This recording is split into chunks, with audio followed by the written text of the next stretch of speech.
Hey everyone. Happy Thursday. I switched I switched the view of my computer and the camera today since the other day I had it facing that little mini kitchen and nobody liked that. So I switched it around. I'm cleaning my glasses as well because my eyes are a little blurry. So I want to see if these work and I don't have a crazy glare. Okay, for now, the glare is good. How is everybody? How's everyone doing? Let me see. Hey, Jody Lynn. Hey, Carrie. Hey, Christy. Ranch Life, good morning. Rashid, McCoy, Gulf Coast Girl, good morning. Oh, I love that. You guys are awesome. So I'm going to put out a podcast today. I just had a really great interview with this medium. I know that sounds crazy. I'm not super sorry, there's bugs. I'm not super big on mediums and psychics. I mean, I think it's entertaining, of course, but I don't know. I think I would be I'm a Christian. I go to church. I don't necessarily feel like I should go there and be like, "Hey, do you know when I'm going to die?" Because that would be scary for me. But anyway, that's yeah, sorry, rambling. But this guy, John Edwards, he wrote a book with a former FBI agent that he had been working with secretly for 25 years on different cases. How cool is that? They totally kept it a secret. Oh, hey, Forrest. Good to see you. Hey, Terrence. David, good morning. Bethany. I just saw somebody from Canada. Sheldon from Canada. Hello. Who's this? The doctor in the fam. Good morning. Good morning. I love it. So we could only do a 10-minute interview. That's all they had available.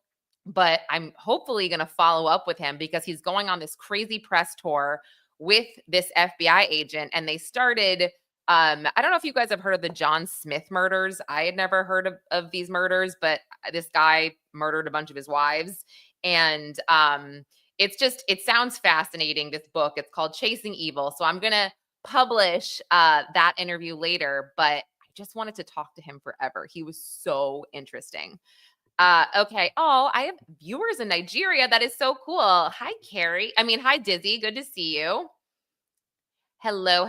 All right. So let's get into what I would first like to speak about, which is Judge Subramanian. He posted something in the docket yesterday when it came to what's going on with the Diddy sentencing. Good morning, Cheney. I hope I'm saying your name correctly. Hi from Detroit. So I'm going to first show you what the actual letter says, and then I'll go into sort of an explanation. And if you guys saw my Twitter last night, I had retweeted something that an attorney, Nima Rahmani, had posted. Nima's great, by the way. He's on Nancy Grace, Fox, CNN. He is like the TV lawyer.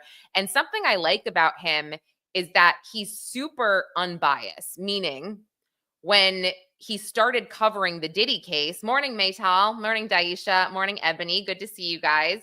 When he started covering the Diddy case, he would be like, well, I see where prosecutors are meeting the burden on XYZ just based on, what I'm reading. And so he would say that, like, as a former prosecutor. And then as things progressed, he and we did a court TV segment together. I should pull it up because it was funny, because I was like, Nima, you're going to kill me. But like, I am sitting here thinking that this doesn't necessarily make sense for federal crimes. And then he was like, yeah, I've kind of come to that conclusion too. So he's very much all about, as cases progress, he's open to changing his mind. He's not too proud, whatever. So I'll show you what he wrote on Twitter last night, if you guys didn't see it after I pulled this up. But it looks like this could be really good for Diddy and really good for the defense when it comes to sentencing. So let me share this with you right now. This, here we go. This is the letter. How big is it? Okay, you guys can pretty much see it. So I'll read it and then I'll kind of explain it.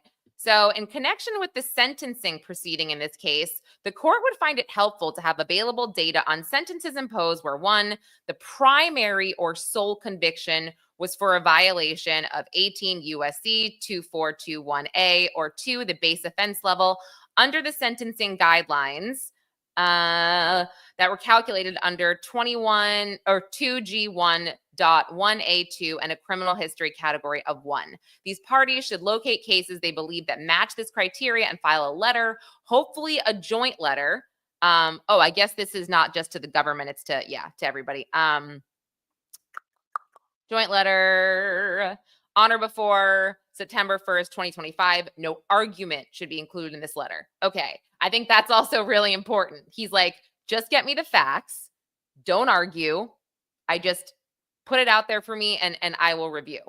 And then it says the goal is for the parties' subsequent sentencing submissions to address the cases identified in the September 1st filing, focusing on those that each side believes reflect sentences imposed for similarly situated defendants, if any. The court appreciates this, blah, blah, blah, blah, blah. Okay, so what this means here, hey, James, what this means here is that he doesn't want any other noise. He just wants to, when he denied Diddy this bail, or he denied him to be released on bail, I had mentioned this the other day, a lot of attorneys were like, this doesn't make sense. Why would he not be released just based on these simple prostitution charges? I mean, this never happens. People being held, in jail just based on these charges alone. And what was said was, well, he's a violent guy. The defense said this. They said this about their own client, and then letters were written, blah, blah, blah, blah, blah. Well, at this point, it's seeming like he says, the judge is saying, I don't want any noise. I just want to know what the sentencing guidelines have been for those only convicted on prostitution. Let me just change this banner. So people know if they want to join. Diddy Judge requests case law for sentencing guidelines. Okay, so then I'm going to pull up Nima's tweet for you guys because I think he explained it pretty well. Let me switch. I think I tweeted. Okay, here we go. And let me just make this bigger again. Sentence. Okay, so this is what Nima said.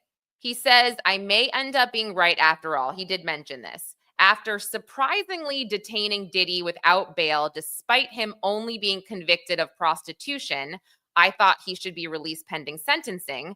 Judge Subramanian today ordered the prosecution and the defense for, quote, data on sentences when 1, someone was only convicted of prostitution, or 2, their base offense level was 14, criminal history category 1.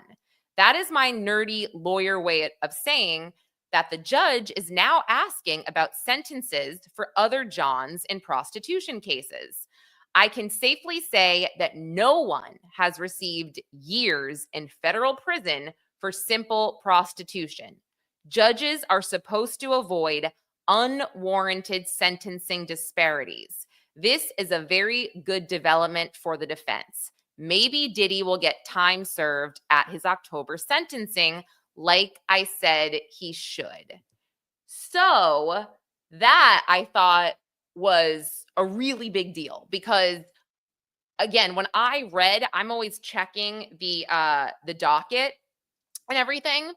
And when I read that letter, I was just like, oh, okay, the judge just wants sentencing guidelines, based on case law. But I wasn't really putting it together until I saw Nima's tweet. And then I was like, oh, he really wants to make sure at this point, and I should have known because he said no arguments, no nothing, just send me the case law. and that says a lot right there. So he wants to see what is going on when it comes to other cases. So he's not this guy that's maybe sentencing Diddy to 5 years when every other John has gotten either 18 months or less. So let me see. And so, this is normal in terms of sentencing guidelines, because like Nima said, the judge doesn't want to, sentence him this to this exorbitant amount in prison if that's not what the guidelines say. But again, this could be a completely different beast with this case. I don't know. I think that for me, since I'm not a lawyer, when he was denied bail, I was like, oh, okay, that I get what the judge is saying. He was violent and the defense said he was violent. But then every other lawyer was like, no, no, no, that's not how this works. No Johns sit in jail for months until sentencing for a simple prostitution charge. So I was like, oh, okay, well, then I guess that makes sense. Yes, we love STS. We love Joel. He's so great. Yes. Okay. And Dizzy, it's a good point. Cases have been turned over on appeal due to disparity. Exactly. And that's what this judge doesn't want. Judge Subramanian, again, I will say from sitting in that courtroom every day, he worked so hard to be fair. He worked so hard to keep things moving at a quick pace. He was so respectful also. I mean, listen, there were times when he was mad, and rightfully so. And I was like, oh my gosh. But it was rare when he was like that. And that's when you knew it was like, okay. So I think the last thing he wants here is to look bad and to have a case overturned based on his actions of not being fair. So yeah, I mean, I saw this and I was like, wow, and Nima just said something. I invited him to join today, but he said, oh, I have my kids. He said, I'm a perfectionist. So I'm like, please, don't worry. You can literally do what I do, join from your car for 5 minutes. Oh yeah, LaTanya, this is also a really great point. Where did it go? Sorry. The judge has been watching the news. Totally. I totally agree, because you can see every single TV lawyer be like, really? What? Okay, so I have to say, I really do think that this is going to be in Diddy's favor if he can just stick it out until October. What do you guys think? You think that's time served based on what the judge just requested and the tone of this letter? I mean, I can pull it up again, but oh, thank you so much. You're so nice. Sidebar, Shanji. Yep. He seems like he doesn't want any mistakes when this case is done. Absolutely. Because who would? I mean, think about Harvey Weinstein, right? They had to throw out that entire case. And he got a retrial. And can you imagine in 4 years listen, I don't think if anything happens, I don't think the government would ever retry this case. However, I have seen I'm just going to put this out there. And please keep in mind, this is strictly rumor. I have no factual basis about this. I don't necessarily know if I believe it either. So keep that in mind. But people have said to me, oh, the feds are working on more charges or another indictment. Really? I mean, I don't know how these people know about that or how they would know. I really, there are more lawsuits coming out that we've seen. Obviously, Clayton Howard's lawsuit. There was another one and this was right at the end of the trial. There was another civil suit between Justin Combs and Diddy. And I believe there was one more that came out this week. But I'm kind of just like, okay, so I guess the feds they're going back to where they started, when Cassie's lawsuit dropped, when Lil Rod, yes, okay, thank you. Lil Rod, that's what it was. Lil Rod said it. However, I mean, and I guess Lil Rod had said he met with the government a couple of times or numerous times. And my question is, well, if that's the case, then why would you do that? Why would you spill the beans and be like, I met with the government and this is what they're doing? I mean, I don't think that, again, I don't know. This is just, I'm throwing it out there. No, it wouldn't be double jeopardy if it's not the same charges. Like they can't charge him with racketeering and sex. Well, with the sex trafficking, I don't think so if it's based on different people, but no, they can't charge him with the same stuff. But again, going back to this, yes, Lil Rod said it. I guess I'm just kind of like, all right, if a federal indictment is coming, would that not require more searches and more search warrants and more of XYZ? I mean, right? I would assume they're not going back through old evidence. You guys see how this doesn't really make any sense? Yeah, I'm very, very, very confused. The judge was involved with the Diageo liquor case where which judge? Which judge? Maybe I missed which one you're talking about. But yeah. So the fact that I've heard this stuff and I'm just like, more charges. Okay. We should get Dizzy. We should be like, get Joe Giacalone just to pop in to see how that works. I just don't know how that would work. Dizzy, I'm going to send you this link really quickly. If you don't mind, I'm going to send it to you on X. If you don't mind just sending it to Joe, if he wants to just pop on really quickly and see. Joe is ex-law enforcement. He could probably explain right now why or why not that this would happen. But hold on. Sorry, Dizzy, are you still there? Okay, thank you. I see you're still there. Just for like 5 minutes if he wants to, because I don't pretend to know everything. I like to look at the experts for this stuff, but I just don't see. I don't know, but we'll see. What was the letter the judge wrote? I can show it to you really quickly. Again, I'll share it here. This is the letter. And if you want here, I can put it directly in. I'm allowed to link it in here. You guys can have it. But this, like I said, I thought this kind of said a lot where it's like, don't argue, just give me the case law. And, I am not motivated enough to pull any case law like this at the moment, but I would have a feeling that not many people are sentenced to 5 years for transporting prostitutes, especially if they are not minors. Guys, here's the direct site to the Diddy, the court listener. Yeah, the scratched off weapons, or the weapons with the scratched off serial numbers. So that was under the racketeering predicate acts, basically. And you're right, like that is a crime. But I felt like the jury did exercise some nullification during a lot of this, where they just didn't. And I'm obviously speculating. But I love this. Nothing bigger. That is so fun, by the way, the academic stuff. Nothing bigger than the chat. I'm obsessed. Can I steal that? No, that's his. But can I say it? So I feel like what was I saying? Oh, the weapons. I feel like, yeah, the jury, again, speculating, they most likely were like, yes, that is a crime. That is not great. However, do we feel okay sending this guy to prison, federal prison for 20 years for that? I don't know.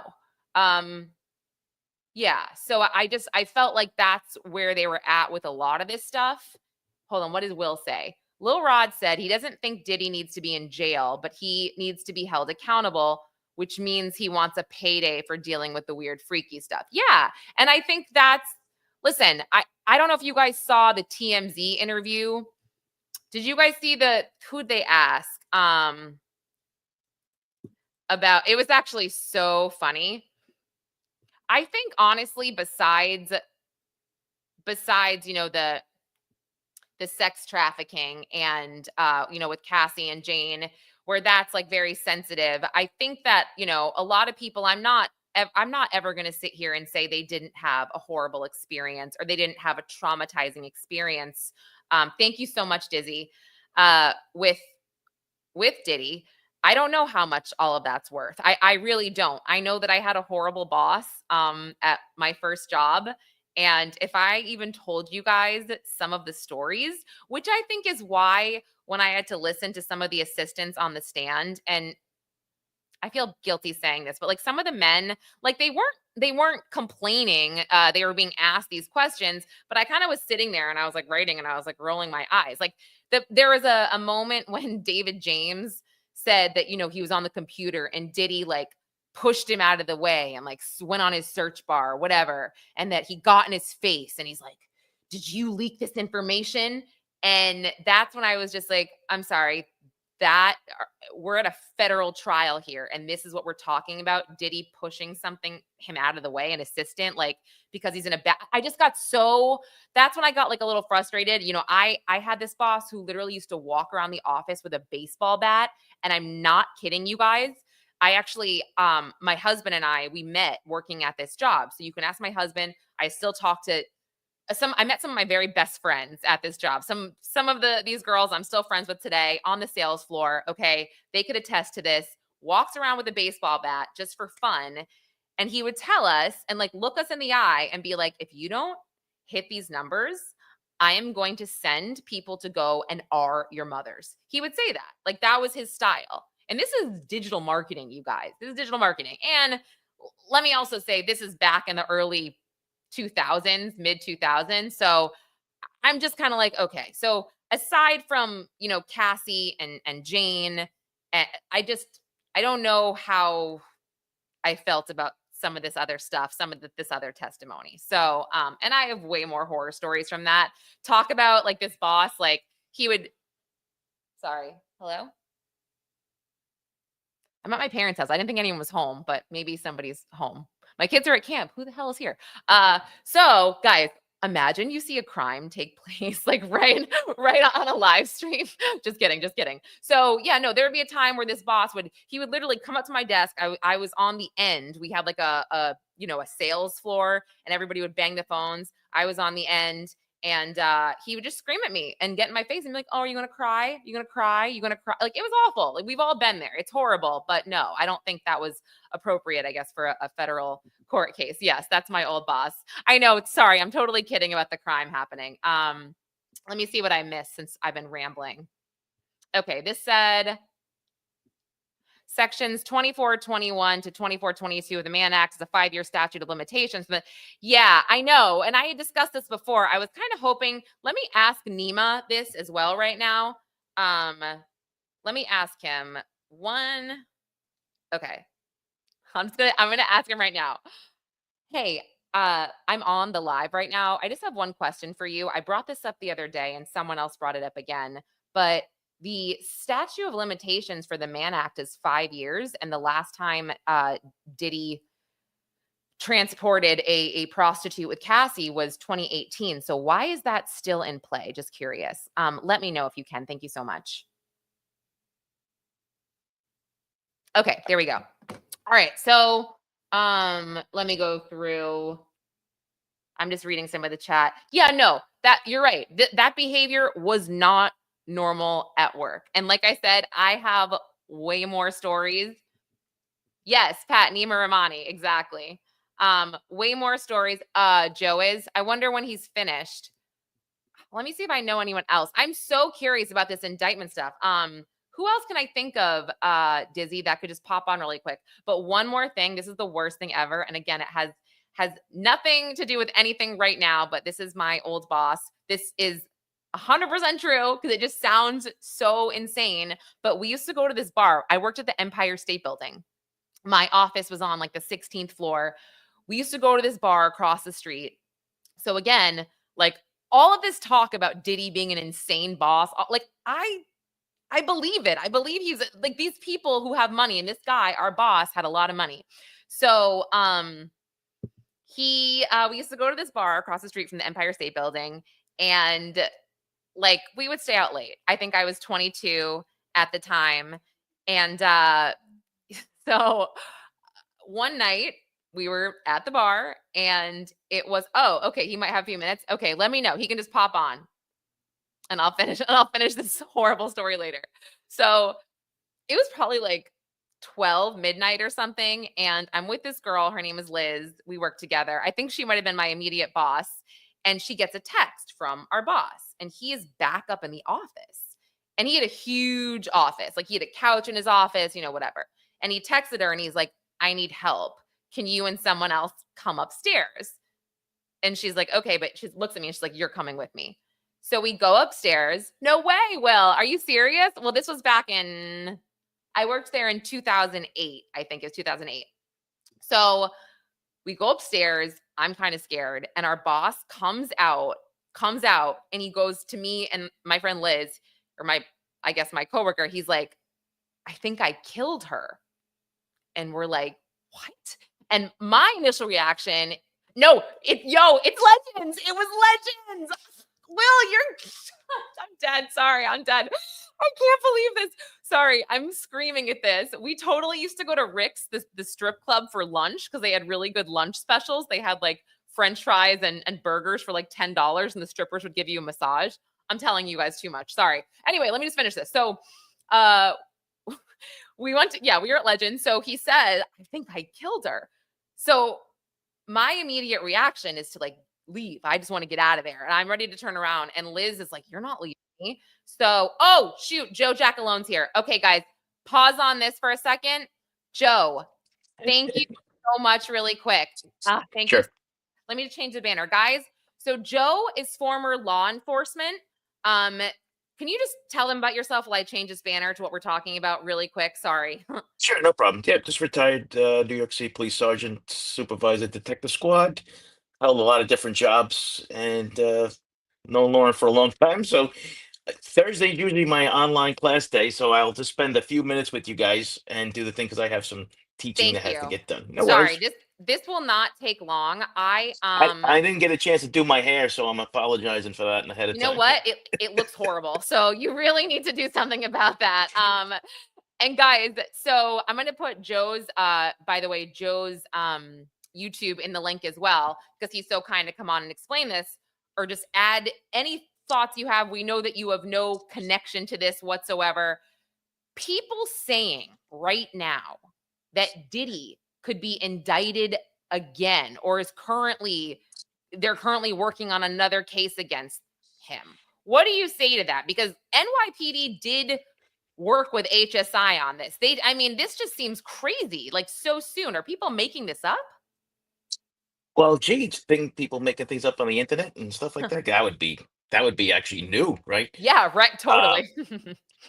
Listen, you have to worry about double jeopardy. So the issue is that you can't do certain things. Now, remember, these were all federal charges.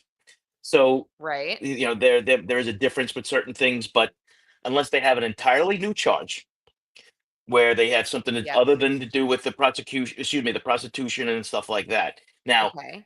you remember there was an old shooting that happened in New York City way back when. Okay. Oh, yeah, The J-Lo and the stuff like club. that. I mean, that could be on the table, that kind of stuff too. I mean, if somebody spoke about that, remember, if the feds gave people profits now, in Yeah. because I was for your audience that I didn't know, I was the former commanding officer of the Bronx Cold Case Squad, and we worked with the feds on a lot of different cases. And sometimes when the feds had their own cases, the person who was given a proffer, and a proffer is basically, the queen for a day, where you can go in there Mhm. and you could say you were the second gunman on the grassy knoll, and they would give you a dispensation for it.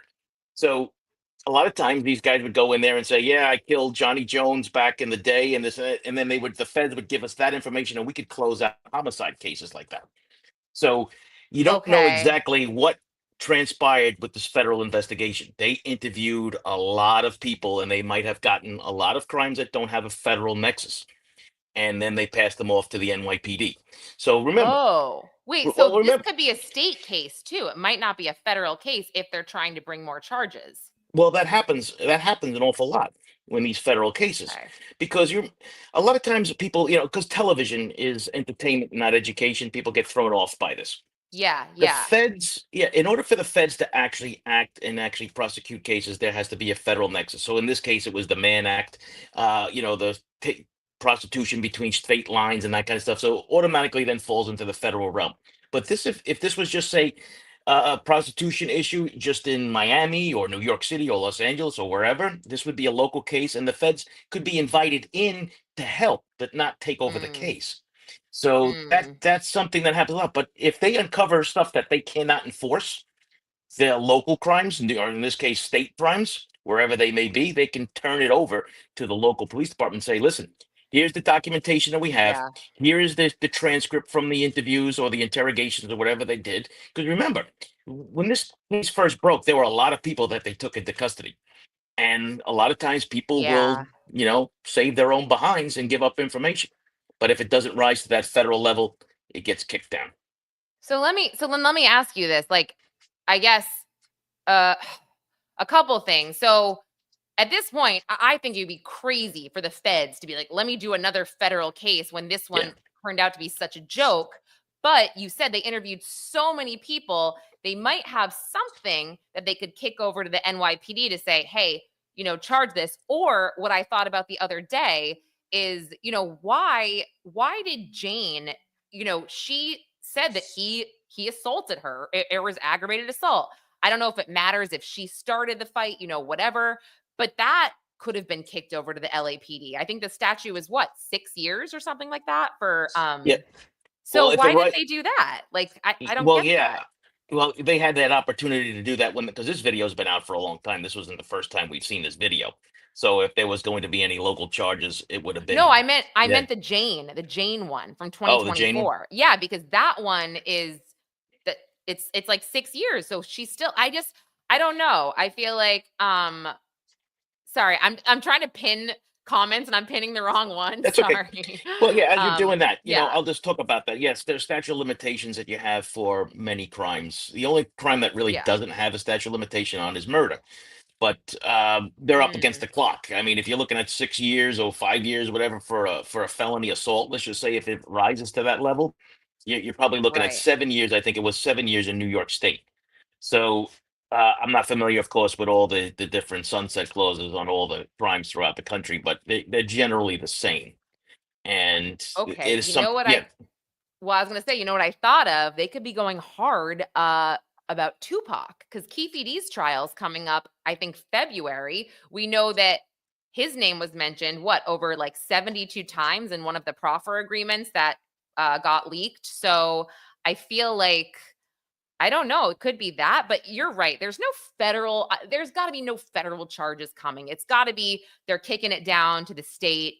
You know what I mean? It's got to yeah. be that. I'm like thinking, right? Yeah, I mean, when you Yeah. look at this case in hindsight, it was a bit of overcharging and a little bit over, Yes. and we've seen this now in a number of cases throughout the country, even at the local level, right? I don't want to mention Hmm. Karen Reed's name. Oops, I just did, but the Ah. Karen Reed case was an overcharge, right? But that was an overcharge. The Diddy case, as far as I'm concerned, is an overcharge, and Yes. it just puts the level now way up high for these prosecutors, which I don't understand why they're doing. Now, we don't want them doing things, lowballing it either, but Yeah. at least, come through the charges. I mean, and I could tell you something from experience.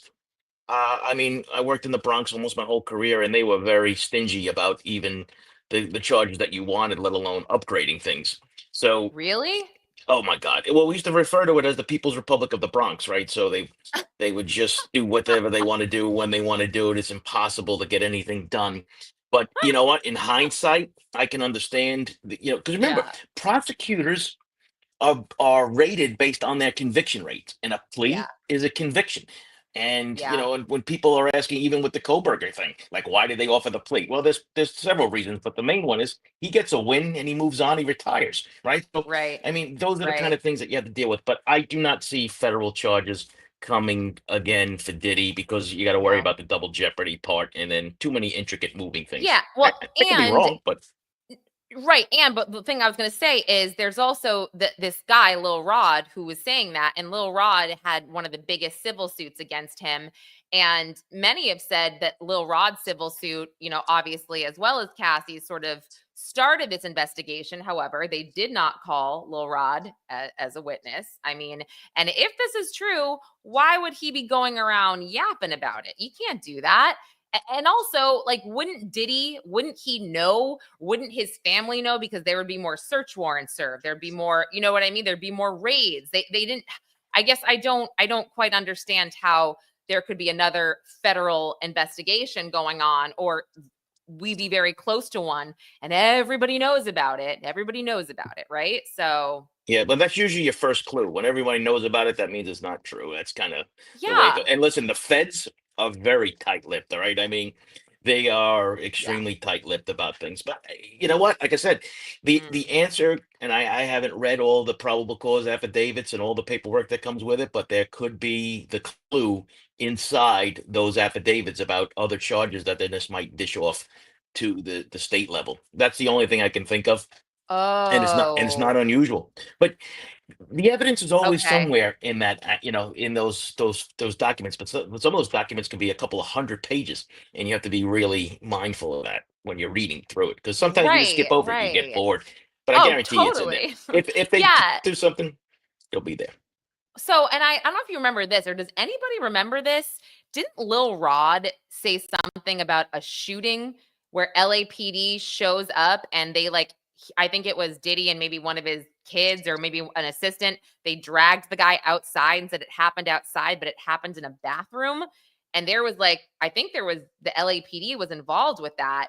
See, that to me is really, I just thought about that right now. Why would they not have that be sort of something that we discuss on trial on the witness stand? This whole incident was it was Justin. Okay, so yeah, like why would that not come up when the LAPD was involved too? That was in Lil Rod's lawsuit.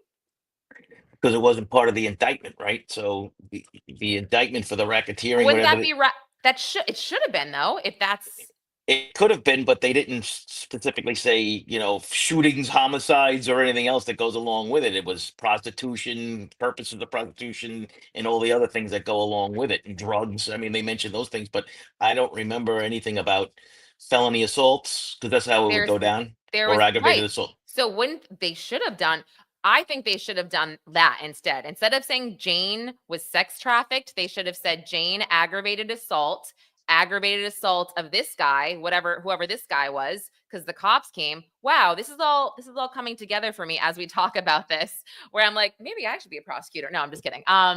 No. But really, that's crazy. That's Well, so yeah, crazy. that's the kind of points I'm talking about, right? So something could have Yeah. either happened it's in the probable cause affidavit or in the actual trial, and you were there every day. Right. You probably heard a lot of other things that might spark your memory. Yeah. But Yeah. yeah, And I mean, there's a that's lot of things that hurt this case too, including some of that testimony from, and the text message. I think, listen, the defense did a good job framing it that mm, like this was a business transaction kind of thing.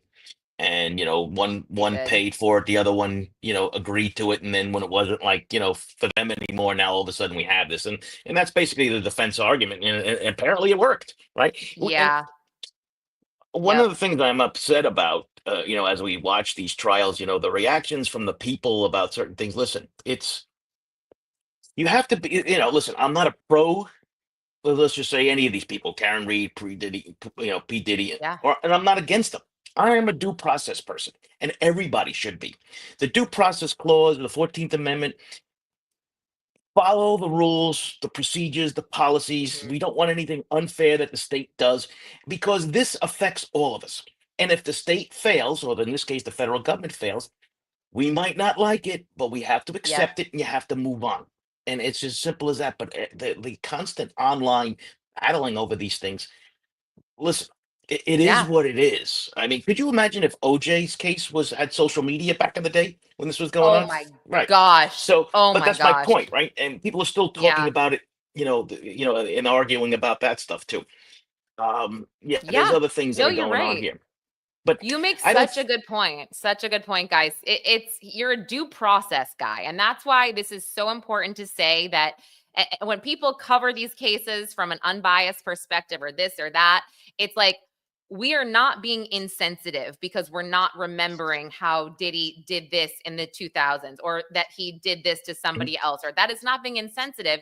We're talking about the evidence at hand, what's being presented in court, what is being shown to the jury, and the law itself, so as we see it.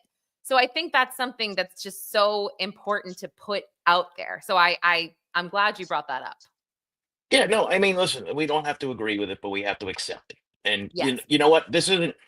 Honestly, I thought that the feds were going to get him on everything, and then as kind of like in hindsight, it's always easy to say this, but then when actually start looking at the charges and then looking at what they actually presented, they didn't really need it, and that's something that you have to, and that's when I'm like, oh God, guys, and just for instance, like when Karen Reed trial one, day one, I said state hasn't done their job, and the second trial, I had to wait till day two and saying this is not going to end well for the Commonwealth, because they Mm, don't meet the standards that they have to do, and for people who actually watch these trials, like Diddy and all these other things that go on, Yeah. Take a look at the charges, look them up in the states, read what qualifies for them to actually prosecute these things. And then as you're watching the trial, start checking the boxes off, because some of these crimes you need like 4 or 5 different things that you need in order to prove it. Yes. So, and you could follow along like almost like a bingo card and say, okay, they got 1, they got 4, and they got 5, but they're missing 2, 3, 4.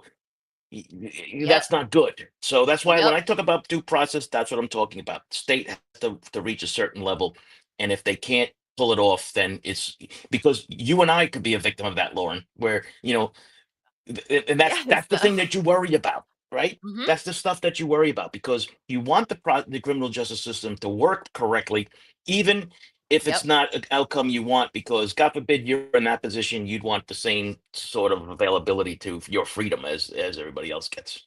Yes, exactly. And somebody had said this in the chat earlier, but and I actually didn't agree with it. I forgot where it went. But they just said, "Oh, they'll never get him on any state charges." And that's where I actually disagree, because I feel like if they just would have gone that route, we wouldn't be here, and they would have gotten a very easy conviction, let's say on aggravated assault of Jane or whatever. And I know that she started the fight.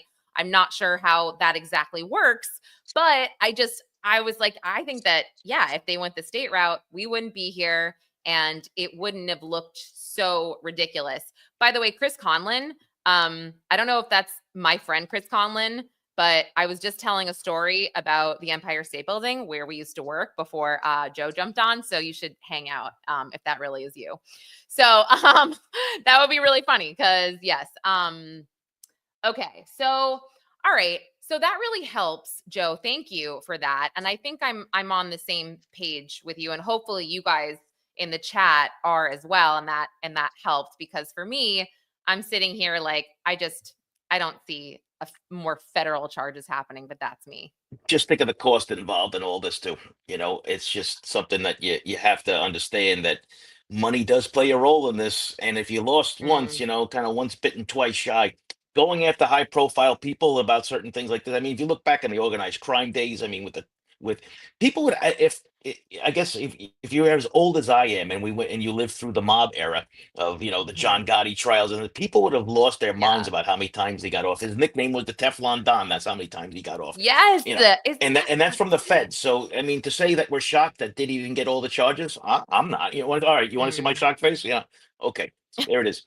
But it is what it is. I mean, there's a lot of working parts at play, and you have to Yeah. just take it with a grain of salt.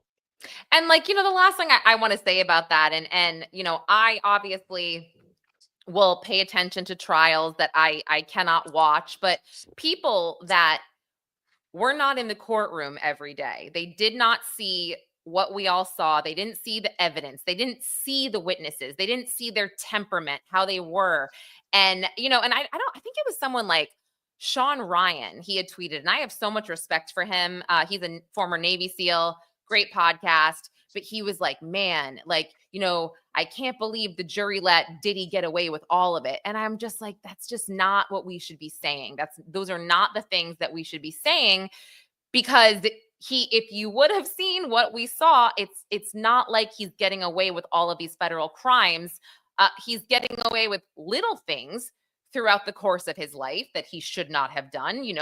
Again, he's a real bastard. It's not like we're sitting here saying that he's not, but if you would have seen the evidence presented by the government and the witnesses they put on the stand, which were just not good enough to lock him up for life here, they would get where the jury was coming from. Truly they would. So, Yes, yeah. and that happens a Anyway. lot of times. And you know what though, and I'll leave you with this last thing. I did the Nancy Grace show, like you were doing it too, and I did Nancy Grace, and I said the only thing I was really concerned about is that they were butting up against the holiday weekend, and these people have already been locked Yep. down for the last 30 something days, and that's something that you Yep. have to so everything worked well for the defense, and sometimes that's the way it goes. Yeah. Yeah. Totally. Totally. And I thought about that too. But I think, I think this jury knew. I think they had an idea. And it sounded like, from the juror interview of George, the way he kind of said, like, oh, they would all look at each other and they all looked like they were like, whoa. And I should talk about that because some of his statements, like, since when do we attack juries now? My gosh, now we're on to this. Like, this is insane. I mean, yeah. Not good. So no, not good at all. Well, Joe, I'm gonna pin your let me find your channel one more time to pin Joe the Sarge, guys. He gives such great insight. He is so wonderful and sweet. I know. I'm like, yeah, I'm talking about you as a person, but really you are. And yeah, he's got great guests, great insights into all of the popular cases. You know what? I'm just gonna go back to your YouTube. And gosh, there's so many comments. I can't even find my own. Wow, wow, wow, wow. Okay, here it is. Okay, I'm pinning that There it right is. there. True Crime with the Sarge with Joe Giacalone. Guys, he's great. Follow him on YouTube, on X. Great insights. And like I said, it's just so nice to have someone from law enforcement share their experience and their expertise. So miss you, Joe. Let's do a roll call Well, soon. I'm you got back. it. So yeah. Good. Mwah. All Thanks, right. Lauren. Thank Bye. you. Bye. Bye. Okay. So okay, that helped me out. I mean, I definitely was not, I don't know. I was not really feeling that there was another federal indictment in the works. However, again, totally could be wrong, but I think it would make more sense if it was a state thing. So who knows? All right. Really quick, let me just finish that stupid story because it's gonna bother me. So and I really did see my friend Chris, who his last name is also Conlon, but it's spelled differently. I don't know if he left this chat already, but he would know exactly what I'm talking about and he would attest to this. So yes, our boss comes out and says, I think I killed her. And I want to leave. And Liz is like a little bit older than me, a little more experienced. So she goes into the room and she goes, Lauren. And I was like, what? And she's like, come here. And I look in and there's a girl on his couch in his office. Like her shirt's a little bit like that. You know, her pants are like a little unbuttoned, but she's clothed. However, she has a mouse cord wrapped around her neck. Yes. And he said, she wanted me to choke her. I think I killed her. I was like, so Liz goes up and the girl is breathing, obviously. She's just passed out drunk, but it was so insane. And we were like, nope, you're good. She's alive. We got to go. Like, what? Yeah. Insane. Okay. Wait, sorry. That was the story. Now let me go back to the juror really quick because I want to show you guys something about this juror. So I don't know if a lot of you pay attention or paid attention to the Karen Reed trial, but jurors are getting harassed in that trial. Now, I saw, let me change the banner. Diddy jurors speaking out. Okay, a couple things really quickly on this. I don't think that we should harass jurors if they speak out. I don't. I understand that by putting themselves out there, they are subject to scrutiny, right? Totally makes sense. Now, there was a juror, and I think I maybe brought this up on one of the streams, but we had a nickname for if you guys have seen the interviews with George, the alternate juror, we called him Smiley. And that was a nickname that we had for him because he would walk into the courtroom extremely happy, very, very happy to be there. And as soon as, because, all rise for the jury, and then we sit there, whatever. And he would just take a look on the press side. He'd look at all of us. And we had this joke that he was like, who's going to buy my book when I write it? Like who's going to, whatever. But he was innocent enough. I don't know. It was just like, you got to make the most of being in court every day for 8 weeks. So yeah. Okay. So yes, I will check that for sure. But there's a couple things I want to say. And I also want to say something about being asked questions on the air, questions that you don't know, what they're going to be, and just how you answer them, and how your brain has to think very quickly. So sometimes you don't always have the right words for them. And I would call myself a professional, right? Like I can go on shows, news shows, whenever, from time to time. I have no idea what they're going to ask me. They ask me a question, I do the best I can, and I answer it the way I'm thinking at the time is the best way to answer. But that's not always the case. I would say 9 out of 10 times I leave that show and I'm like, crap, why didn't I say this? Or why didn't I say it this way? I should have said it this way. And that's just because that's kind of how your brain works, you know? So you don't always say what you want to say, or what you mean. Exactly. Trust me, because I've been there. But I'm going down. I want to show you Inner City Press, who had clipped a couple things with this juror, and who's calling himself George. And the comments, I think, are, I mean, they're going after him. And again, I know that you put yourself out there. I don't agree with it. And something that I want to say about this is that this guy works for the UN, and during jury selection, I remember reporting on this specifically. He said that he works at the UN, but he doesn't work directly with law enforcement. Okay, fine. Some people were like, "Oh, that's BS. He wants to be on the jury, whatever." Okay, that's fine. We can say whatever we want. But there's the court, there's the defense, there's the prosecutors, there's the judge, who gets final say, by the way. The judge gets final say. So if this was a point of contention, they can easily do their research. Am I right here? Easily do their research. Let me put this up for a minute, and then I'll get the this. So I guess I'm kind of like, why is it our job, the public's job, to drag these people, try to call them out on certain things, when it's not our job? It was the lawyer's job. It was the judge's job. Don't worry, Joey. We're gonna get to Mike Jeffries. I promise. So it's not our job. Yes. So Inner City Press believed that he was lying about his department at the UN working with law enforcement. And again, that's where I'm just saying, okay, but what? Why when literally we had brought this up when we were going through jury selection. So why wouldn't the lawyers look into that? Why wouldn't the judge look into that if that was a concern? That's my point. So also, he had said something, I believe something like, oh, yay. Thanks, Joe. Thanks so much, Joe. I was so glad you were here. He's the best, guys. Joe is the best. This is why I was like, okay, he said we all unanimously looked at each other, and he was referring to Dawn Richard, her testimony, or something like that. Sidebar. Yeah, so he said that we all unanimously looked at each other and were like, oh my gosh. Well, I guess somebody took that as like, the jurors are not supposed to be speaking during this case, and he just said that they were speaking. I was like, I just don't think that's what he meant. I think that he's nervous.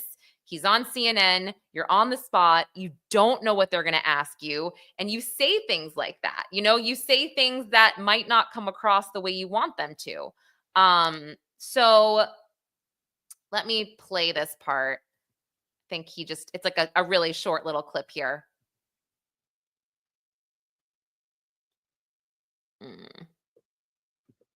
That I think unanimously we kind of all said like, wow, like it was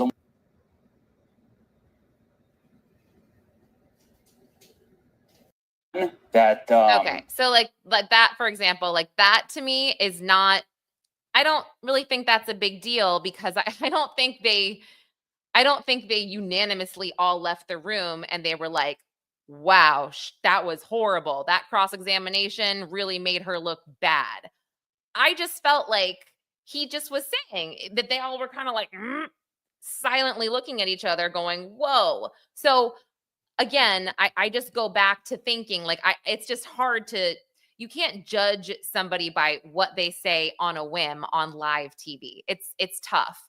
And there was something else that he had pointed out as well.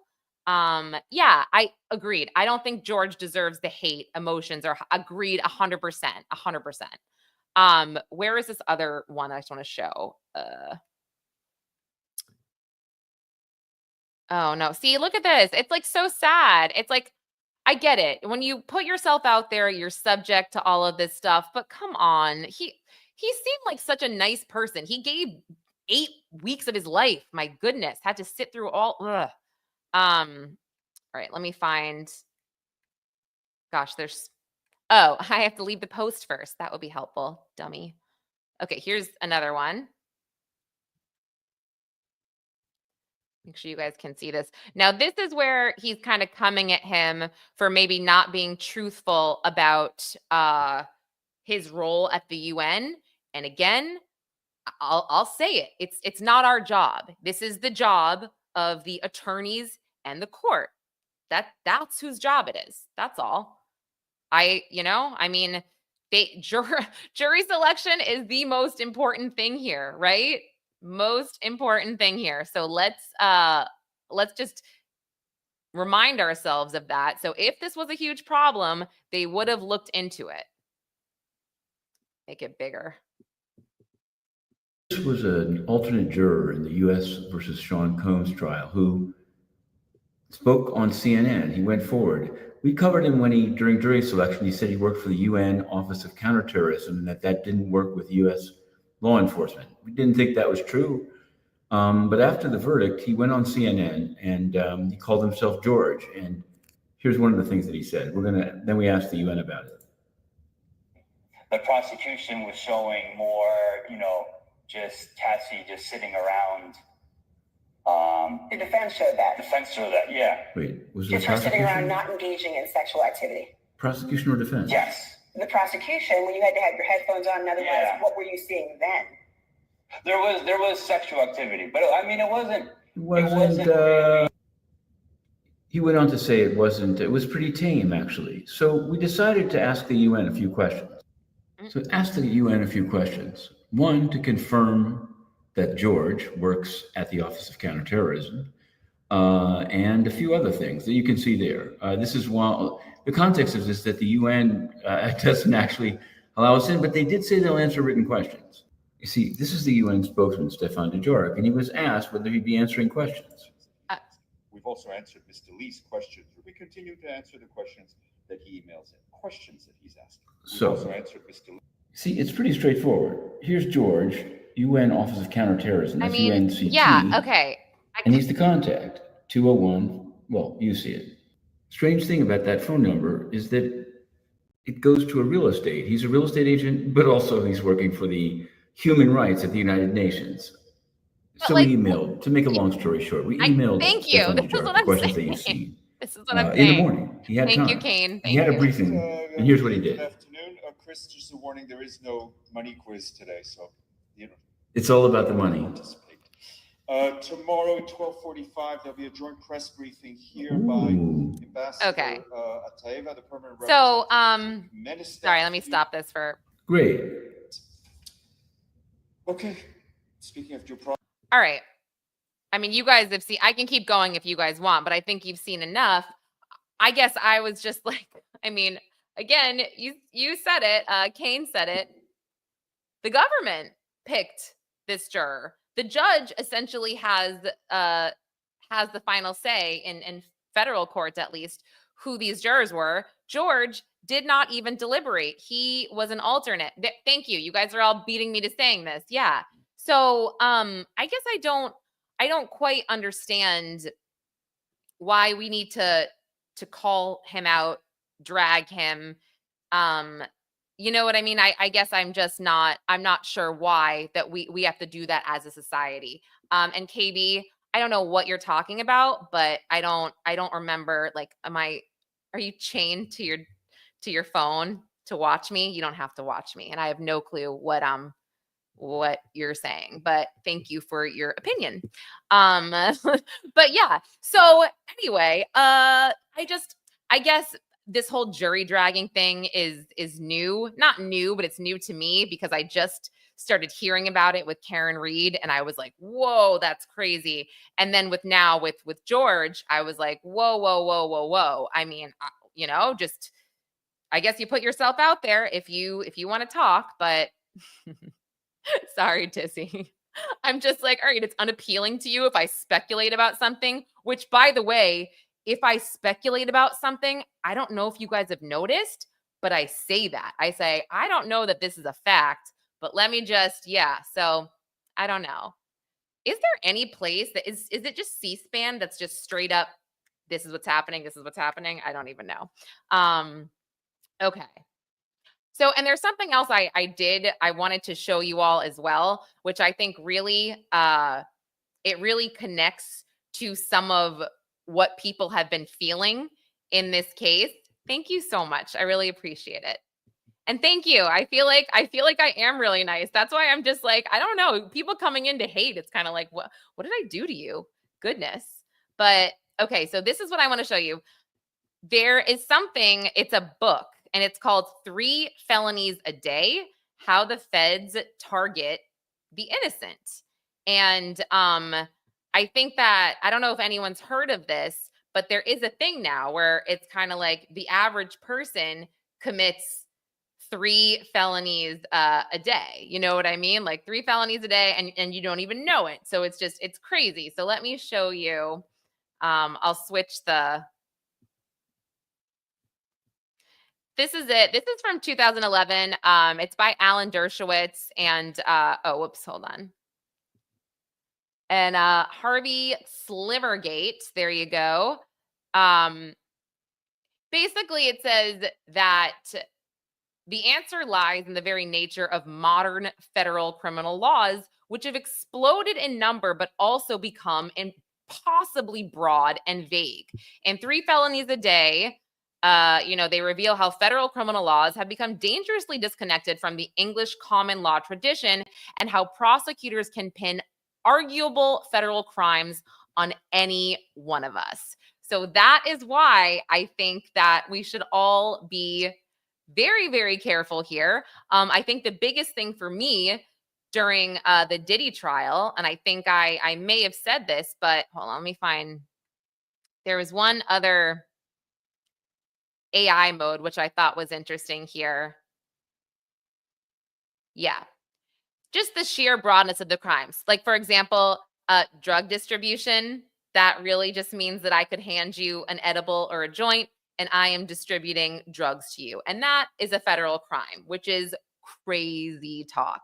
So I think that's really interesting and I should explore that further. But I also I feel weird, going into it's a tough line to cross because I really am a law and order person, but obviously there comes a point where, you don't want to exaggerate the law. So that's crazy.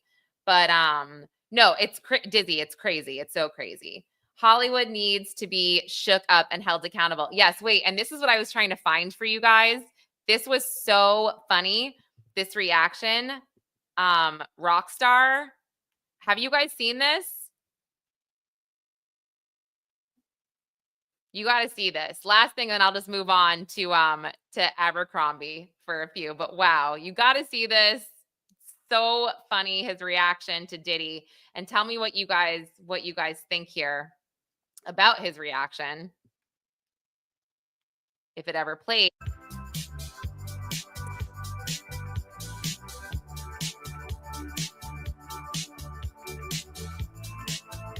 Wow, notice it's not a Johnson & Johnson commercial. Okay, here we go. The internet's buzzing. Yeah. I mean, about Diddy, the case and everything. What's your take on the verdict? Do you think that the jury was in the right about it? Yeah, I mean, I don't see the crime. And that's my, if being freaky is not really a crime. So now it was some freaky stuff going. It was getting freaky deaky around there, but wasn't no crime. I don't see the crime. I mean, if that's the case, everybody in Hollywood going to jail this week because this the freakiest place on planet Earth. But yeah, I don't see the crime. I think Puff got out. I think Puff got off because he was supposed to get off. So it's what it is. I know. I mean, you worked with Cassie before. I Yeah. mean, do you think that she's truly a victim in all this? A lot of people feel like Diddy didn't nearly get enough time, for what she went through. What do you think? Now, in terms of his relationship with Cassie, that's personal. I love Cassie. That's my homegirl. Aw, that's And sweet. that's a relationship. They was in love for years, together for years. So it's hard to really gauge what it is, but a man should never put his hands on a woman. All that type of stuff is out. That's out. All that extra stuff is out. So if it comes down to an assault situation, something like that, that makes sense. But in terms of their relationship and what she was willing to do for her man and all that, I think that's a little. I really don't know. That's some girlfriend boyfriend. So looking back at it, did you feel like anything was off when you were working with her? Like anything now that you're like on I hindsight? didn't see this part Honestly, actually. she did seem a little depressed here and there. You know what I'm saying? She did see a little depressed, a little bit. I always used to ask her, like, "You good?" But she didn't snapped see your back into being messages. bubbly. But something going on. But I mean, for me, it's weird because I know Puff fam, they're my family. Christian, that's like my kid. Kim Porter used to be part of my management team. Like I know all of them. They're all family. And then Cass is fam too, and she's always been sweet and cool. So I don't know. It's weird. I just stay out of. I try to stay as far. I make the hits. Hey, if you need you need a hit record, they'll say you want to launch a technology company, something that got to do with. Over my head. You know what I'm saying? We over there, but yeah. So do you think that this changes anything for women in the industry, especially younger artists, right? I mean, this kind of changes a lot for the industry. You being in the industry as long as you've been in it. Right. Does it change anything for women? Now, I mean, it's getting scarier for men, for me, because everything you do is you're now even, flying girls out. You got to be careful doing that because now that's human trafficking and everything you could think of. It's all kind of, it's like, yo, I met a girl. She was pretty. I flew her out. We went to Turks. Whoa. What do you guys think about that? I didn't see that part. Do you think he makes a good point? I mean, I guess that goes back to the felonies, the felonies that could be anything. And I get it. So this is what I also get. It's irritating that all these people want to blame the victims. And I totally get it. So, and that's why I think this case is so different because Cassie was a victim of abuse, of assault, of grooming, of, all of that stuff. It's just the fact of the matter is their relationship and this and that. And yes, like, no, no, I think that, sorry, just to Kane, what we're trying to say is he's saying they're just flying women out. No one's labeling these women as prostitutes, but hey, it could get a little confusing. Things could get a little hairy. You never know, right? So that's what I'm saying. Does he make a point? Yeah, I don't know. Like that's tough. That's so tough. And yeah, it is crazy. And then I think the people that have also said this, like, you wonder why women don't want to speak out after this when Diddy gets found not guilty. And it's like, I just think that it's not like that. If he was on trial for aggravated assault, if he was on trial for bribery in California, and this was a case that the LAPD was handling, I think that things would be a lot different. That's all. So anyway, but I think people could argue about this until they are literally blue in the face because no one is ever going to agree on it. It's just, it's one of those things. It's one of those things. But okay. Let's get to Abercrombie. I do want to talk about that. Unless you guys, do you have anything else that you want to add to this? I'll just look really quick. Okay. I see some of you saying Clayton Howard is a victim. Cassie wasn't a girlfriend. Oh, I think she was a girlfriend. I think they were in love. He had a weird way of showing love sometimes, clearly a violent way, but they flying out. Yeah, no, totally. Yes, totally. So let me change this banner, because what I did was I pulled up the Mike Jeffries docket this morning. And there's no court date set. Let's call him the Abercrombie sicko. That's not really unbiased. Sorry. But you know what? I'll say alleged sicko. How about that? That's better. Okay. So the Mike Jeffries docket, let me show you guys this. Well, I'll share this. So many of you, I'm sure, have gone through the lawsuit for Jeffries. I mean, it came out last October, I want to say. So where is it? Is this? Oh, no, that's the wrong one. That's the Judge Subramanian letter. Silly me. Let me get this one. Here we go. Well, this one is a civil complaint, actually. So like Diddy, Mike Jeffries also has a criminal indictment against him, and he also has multiple civil charges against him as well. Yes, likes up. That's so nice. Thank you. October, man out of jail but won't let Diddy out. Okay, I so get that. So I'm not sure if. Oh, you know what it is? Did his co-conspirators get bail as well? Is that what happened? Let me check that out, because I was always like, no, Mike Jeffries is like 80 million years old and he doesn't remember. You can look in the docket, and I'll show you in a second. He has no clue. He is not fit to stand trial at this point. Like he's literally at his house suffering from aphasia and dementia. So that's crazy. And by the way, this is also not the Southern District of New York, this case. This is the Eastern District of New York, I believe. Yeah, Eastern District. So let me see. Okay. Let me share this tab instead, which has his like yeah. Mike Jeffries, make sure you can see it. I'll make it bigger. Ugh. Yeah, Abercrombie man. Okay, that's interesting. Abercrombie man isn't tampering with witnesses and threatening people. And I think, Diddy's net worth was more than Mike Jeffries. I mean, Jeffries obviously is very rich, but Diddy was, a billionaire.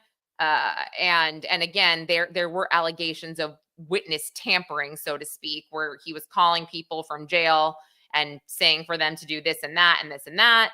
And let me see. So with this one, it looks like his co-conspirators here, Matthew C. Smith and James T. Jacobson, I would like to just confirm that they are also out on bail. But it says, from approximately 1992 to 2014, defendant Michael Jeffries was the CEO of Abercrombie and Fitch, blah, blah, blah, blah, blah, Watermill, that's the Hamptons, and that his romantic partner, Matthew C. Smith, was also an employee as well. And James T. Jacobson was an employee, and he was hired by Michael Jeffries and Matthew Smith to recruit, interview, and hire men to perform commercial S-acts for Jeffries and Smiths, including at the New York properties that were listed above. And for 7 years, they did this together with others operating international trafficking and prostitution businesses. And then if you get to, let me scroll down, there's there are about 16 different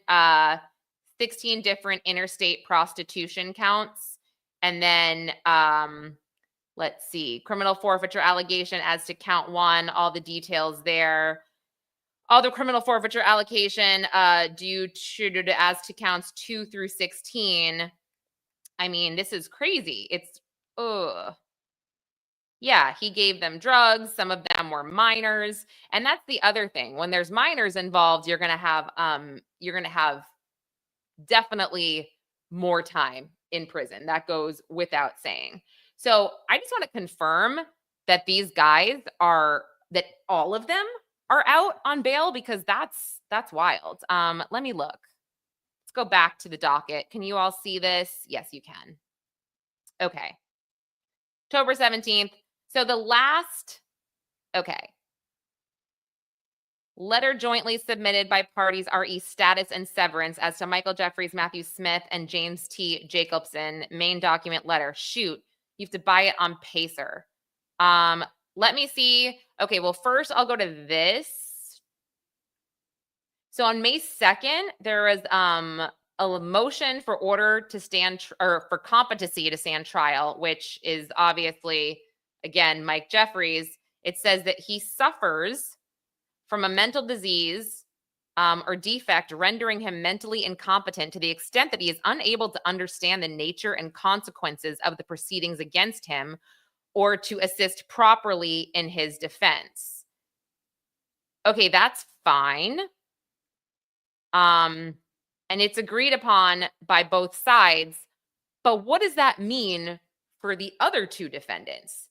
That's crazy. And again, I understand that. If a defendant, is not fit to stand trial, then unfortunately, he shouldn't have. Oh, and you know what's crazy? Wait, Jeffrey's lawyer, one of his lawyers is Brian Bieber. And Brian Bieber was in the courtroom, by the way. Brian Bieber was representing, guess who, guys? Does anybody want to take a guess in the chat? Because all of the witnesses on the stand brought a lawyer, and most of them did. Obviously, if you saw my interview with the Punisher, he did not. But the witnesses that needed, immunity, they brought lawyers. So which one do you want to guess brought Brendan Bieber and actually mentioned his name on the stand? It wasn't Cassie. Cassie's lawyer is Doug Wigder. Wasn't Jane. I don't know who her lawyer is. Wasn't Vanna. Nope. Aw, thank you so much, Pop Pop. I don't even want to know, Pop Pop. Let's see. Nope, it wasn't Jane. Okay, I'll tell you.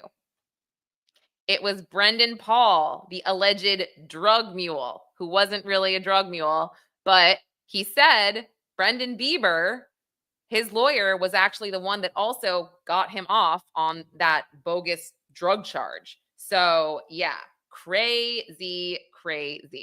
So he apparently, I had never heard of Brendan Bieber, and we were all kind of like, who is that?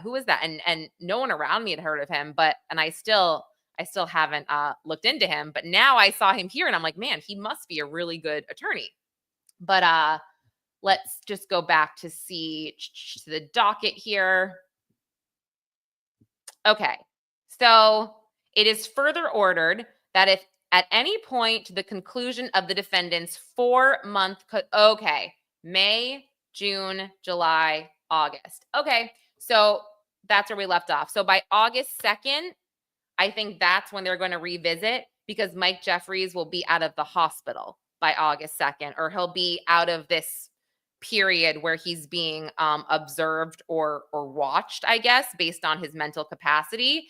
And then perhaps from there, they'll start moving forward with some kind of action or a trial for the other co-conspirators. I mean, gosh, that's so crazy. So it says, at any point prior to the conclusion of the defendant's 4-month custodial hospitalization, the Bureau of Prisons determines there's not a substantial probability that in the foreseeable future, the defendant will attain capacity to permit the proceedings to go forward, and the necessary risk of assessment under XYZ have been completed, the defendant shall be released from the custody of the Attorney General forthwith to home confinement with the same standard and special conditions of pretrial release he is currently subject to, pending further proceedings by this court. Okay, so he's not necessarily at home. He's under evaluation in a facility. All right, fine. That's interesting. So yeah, we don't know what's going to happen here. I guess August, maybe in August, I'll head down to Brooklyn and I'll go check out what's going on with this case and if there's a hearing. Let me make sure there's nothing in the that I'm missing in the docket here. Okay, so I need to go to Pacer, and I will. I'll buy this letter. So the last letter was June 10th. Yeah. We have no idea when this is going to trial. That's crazy. Something, though, that I will say that is a little bit different about this, and I think part of the reason that Diddy was not out on bail, I really think it was the violence. I don't think there's a video of Mike Jeffries or any of the co-defendants being violent. And again, I'm speculating. This is totally a guess. Or part of the charges, like racketeering, those charges can also be considered extremely violent, as you all know. So I think that's another reason why he was arrested and held without bail, among the other things that we've discussed, after the fact. Because remember, Diddy tried to get released on bail 2 or 3 times, and they were like, no, like you were doing this before, you were doing that before, you were calling people when you were in jail. So, and yes, like, so children, I don't think children were involved. I think if anything, and I can go back to the indictment, it was underage or minors. And I think this also ties to Jeffrey Epstein, and something I wanted to point out. And I was gonna mention this when I just go into the Epstein Comey stuff in a second, but it's gross, right? Like Pam Bondi, she says, and I'm not going to say the word PORN. I'm going to say, I'll spell it or say corn, but like she mentions child corn. That's what we found, And like with Abercrombie, like, oh, they weren't children. It wasn't like grade school kids. These men, they're disgusting and sick, but they like minors. They like underage people that are, 16, 17. Again, gross, disgusting, wrong, but it's not like kitty PORN, if that makes sense. That's when I also knew Pam Bondi was full of ish, because I'm just like, that's not, Jeffrey Epstein wasn't into kids. He wasn't into like, going to the elementary schools and watching the second graders. He wanted the 16-year-olds. Again, gross, disgusting, but not like a preschooler, if that makes sense. So sure, it's a child, yes, but do you guys see what the difference? I feel like there's a difference between like that kind of. So I'm kind of like, I feel like Pam Bondi, you're lying. Like you're just lying because I don't know. It's just it's weird. But let me go back. And they are still unable to. Yeah, exactly. The age of consent in different states is all different. But regardless, if you're a minor, you're a minor. So you cannot have anybody coerce. I mean, these people should not be coercing these minors, forcing these minors into anything, because it will be considered force or coercion if they are minors. Even if they said yes, they don't have the mental capacity to be like, yeah, I know what I'm doing. I see what you're saying, Joey. Totally. That doesn't make it no better. A child. Yes, I guess if you guys don't understand what I'm trying to say, then that I'm not going to take responsibility for that, because in no way am I saying that one is better than the other. I'm trying to create the separation, and I'm trying to show the difference of what I believe Jeffrey Epstein was into, right? Jeffrey Epstein was into minors, not into preschoolers. That's what I'm trying to say. There's no, like, it's gross. It's all gross. So it's all disgusting. Yeah. So thank you. If you get what I'm saying, like, I'm not saying like, oh, this is better because it's X, Y, Z, even though, yeah, anyway. Okay. So back to this docket. Let me just make sure. I want to just pull up to see if they did say anything about. Oops. Let's see if they mentioned anything about minors. I could have sworn they did have something about minors in here. Maybe not. Am I crazy?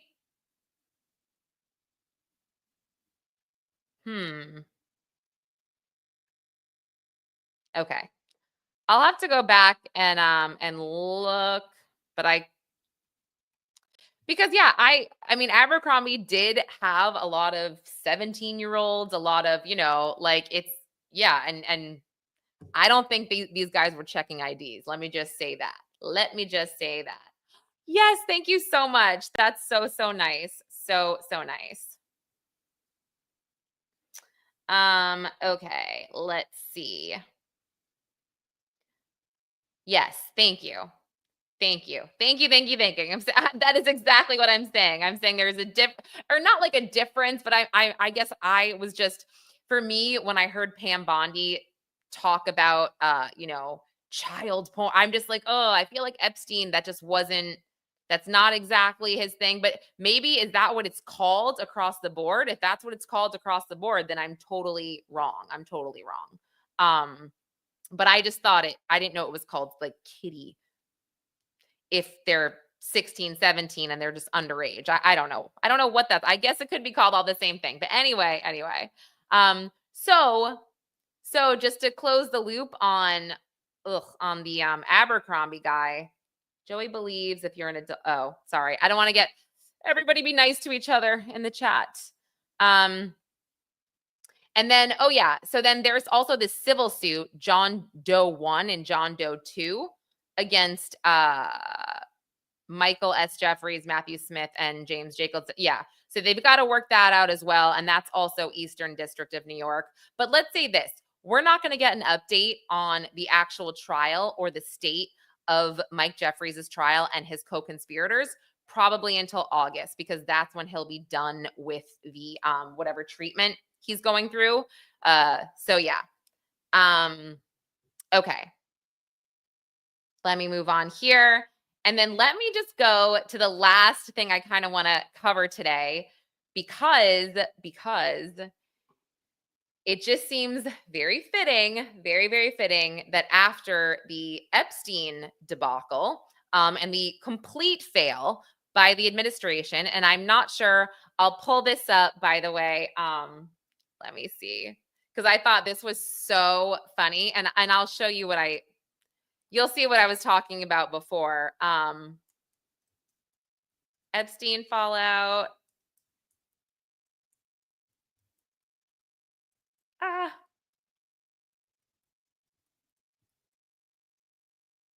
Okay. So first, let me show you guys this. This made me so mad in so many ways the other day.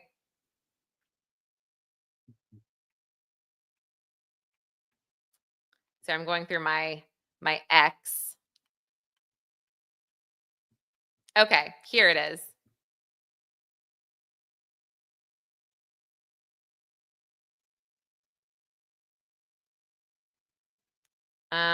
Sorry.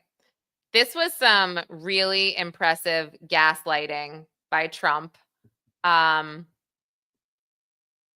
going to switch it because a reporter asked about Jeffrey Epstein, Bondi, and yes, and I think I said this the other day. If anyone was in this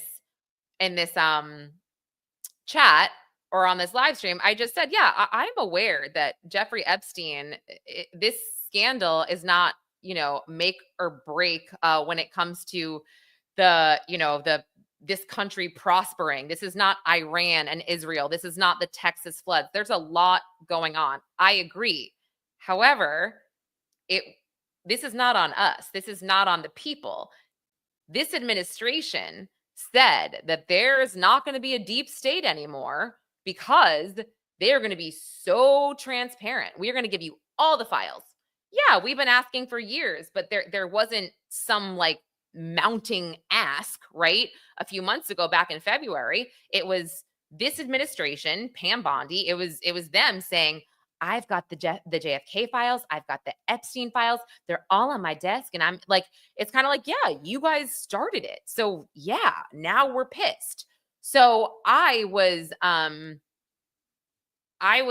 was really upsetting to me, this deflection here, like that we're the crazy ones. Like, how dare you guys? Talking about Jeffrey Epstein, this guy's been talked about for years.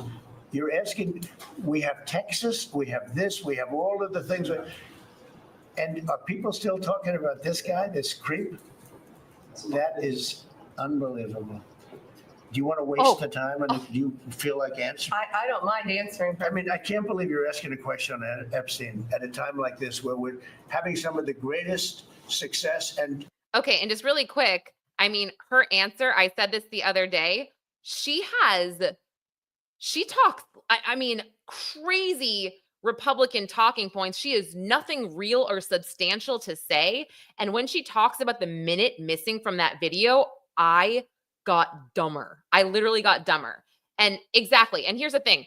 Everybody's saying that, oh, they're not releasing it because of Trump, whatever. No, I mean, they've had this for years.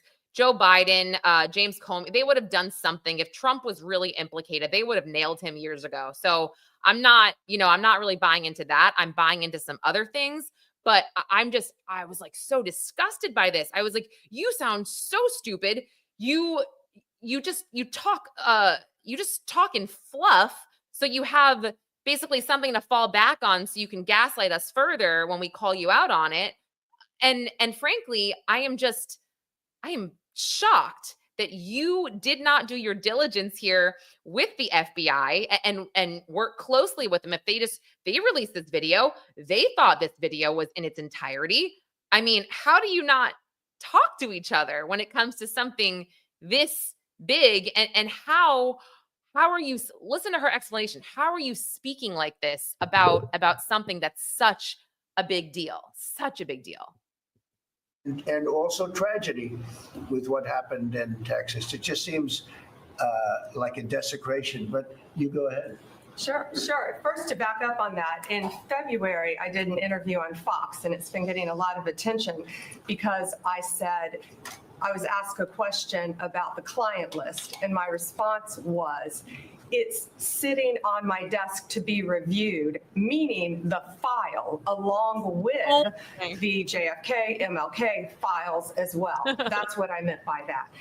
Also, to the tens of thousands of video, they turned out to be child porn downloaded by that disgusting Jeffrey Epstein. Child porn is what they were. Never going to be released, never going to see the light of day. Oh, to him being an agent, I have no knowledge about that. We can get back to you on that. Okay. With what happened and sorry, I have to just as well. I have to stop this for a second. She takes any opportunity that she can to say how disgusting Jeffrey Epstein was, right? He's so disgusting. He's disgusting. And she said it before, but she didn't read the files, right? So, she's really trying to appease everybody by using, oh, he's so disgusting. Number two, I'm sorry. Do you think that we want to see the child PORN? No, nobody's like, show us nobody cares. So you can just leave that sort of just off the plate, right? I don't understand why she's saying that. Really, that makes zero sense to me. There's just so much that doesn't make sense. And also when she said, oh, what did she say? We don't have any idea about him being a federal agent. You don't? Do you live under a rock? Because I'm pretty sure this has been a talking point for pretty much everybody. The speculation that he could have been Mossad. This is not like, oh, how come everybody but Pam Bondi had heard of this? She could have at least said, yeah, I've heard rumors. My office knows about it. If there was any validity to those rumors, we would have done XYZ. But for her to sit there and say, like, I don't know anything about that, but I'll look into it. You'll look into it now? Now you're going to look into it after what? And also, I don't necessarily believe you're going to look into that, because I also feel like a lot of this, and I kind of thought about it the other day, this might be just bigger than all of us. It might not be any one particular person. It might be an Israel Mossad thing where Trump has to keep the peace with Netanyahu somehow because something's in there that we're not supposed to know. But like, no, and I agree with you totally. You don't have to read the file to know he's disgusting, sure. But it just seems so convenient for her that it just seems like she wants to appease the public by always, when she's getting called out and she's like, oh, that disgusting Jeffrey Epstein. And it's like, okay, she makes sure to do that in pretty much every single interview. If anybody else, has taken a look. And again, I just feel like all of this just, it's laughable. And now going over to what I was going to discuss about how now the DOJ, or I'm sorry, the FBI has officially launched an investigation into James Comey, okay, and into the former CIA director, John Brennan, for possible false statements to Congress following a referral that the current CIA director, John Ratcliffe, got. So that all just seems really convenient at this point where it's like, hey, and listen, I don't necessarily, I think these guys, James Comey, and they could be totally dirty. I'm not saying, oh, they're like totally, this could be warranted, but it just seems like, again, they're deflecting and it's like, hey, something shiny over here. Let's look into to Obama's, FBI director. So it's kind of just like, I don't, it just seems like it's a deflection and it's making national news, and that this is what, Caroline Leavitt wants to talk about now in all of her press conferences. So yeah, it's one of those things. So let me just pull up anything. Okay. So the referral claim, or the referral came to Ratcliffe after last week a review was released that criticized the 2016 U.S. intelligence community assessment. And this had been criticized by Trump for a really long time. And this found that the Russian president, Vladimir Putin, they had said he wanted to intervene in the election on Trump's behalf. And in a post on X, Ratcliffe said that this new review found that the original assessment was conducted through an atypical and corrupt process under the politically charged environments of former Director Brennan and former Director of FBI Comey.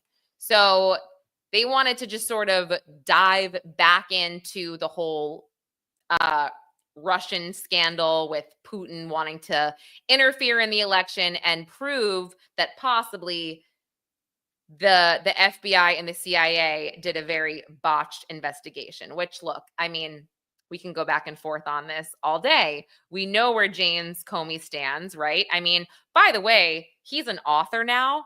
I don't know if you guys are aware of James Comey's books, but like, I think his newest book is about the prosecution of this far right. And of course, he actually says far right political commentator. I guess I'm picturing like a Tucker Carlson in my head or something.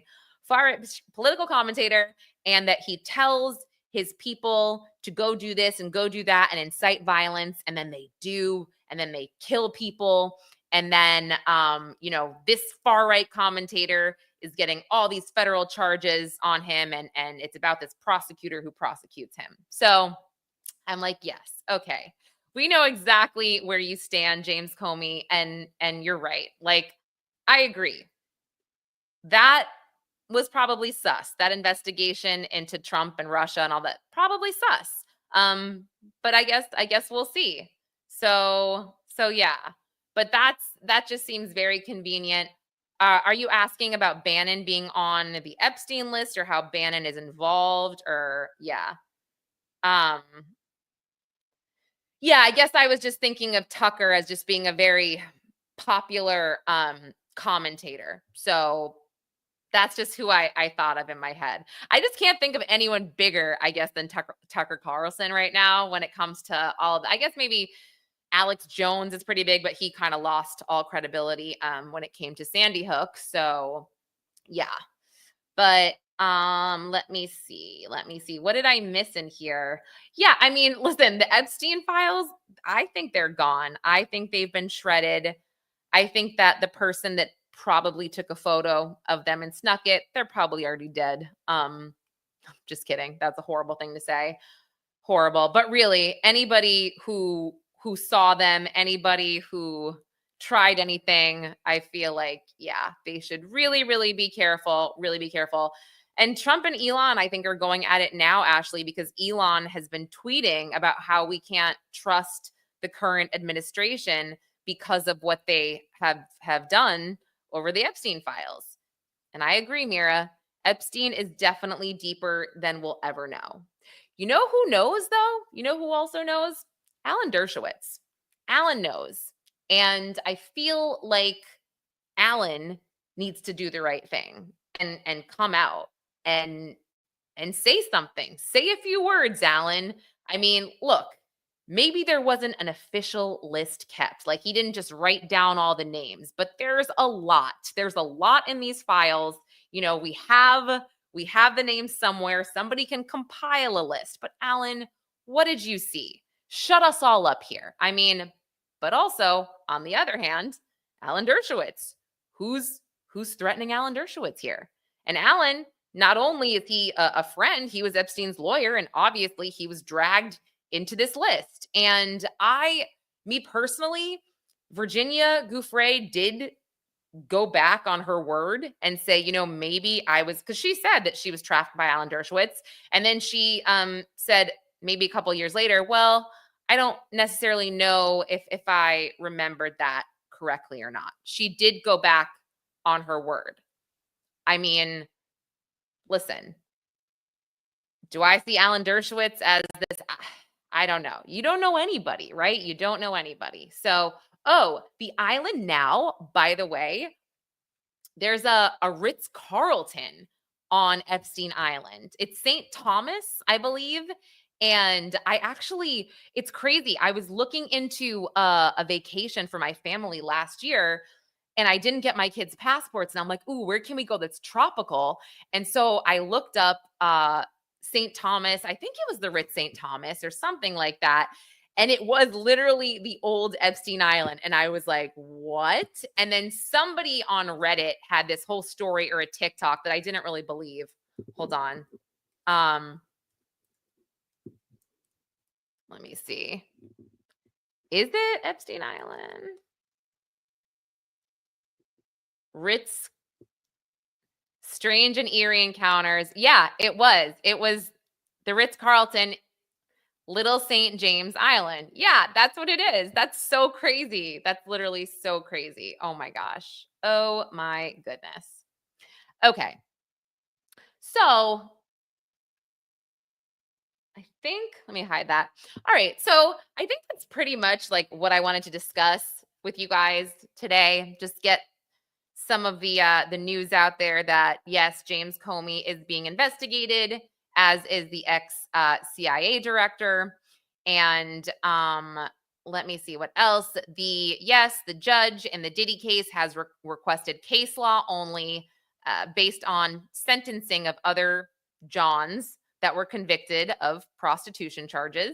And then Mike Jeffries. We will not know anything until August. So I think, yeah, those are the biggest things here. And then I had tweeted this, by the way, just for fun here, for funsies. I'm so late to the game, but I watched this documentary on Netflix last night, and it's called Deadly American Marriage. Have you guys seen that? Has anyone seen that? It made me so angry. So angry. But I don't know. If you have it in you, go watch it. I thought it was interesting at first, but it's super sad. But I don't know. It's one of those docs that shares both sides of the story. And I wasn't buying a certain side of the story.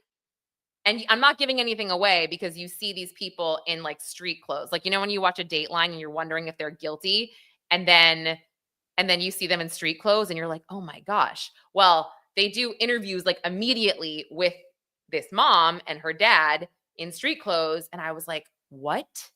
How is this possible? Like, how is this possible? Okay, Mira, do you do you believe the mom and and her father? I don't believe them. I really don't believe them. I'm sorry. That is my opinion. So yeah.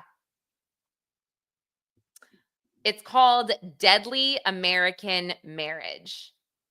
And you're asking, this is back to Diddy. Yeah. You can ask what you want now before we close this out. We'll just talk for a second. Why did the prosecutor not bring the AR-15 style gun? They did bring them. They brought them. They showed the jury.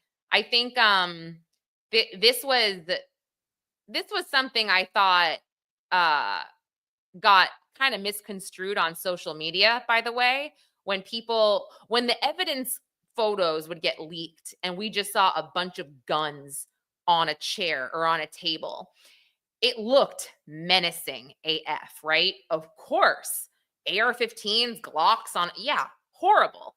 Well, specifically for Diddy's LA home, it was a whole thing in an evidentiary hearing before the jury came in, because those guns, the AR-15s that we saw, those were actually in a gun safe and they were locked in a security room.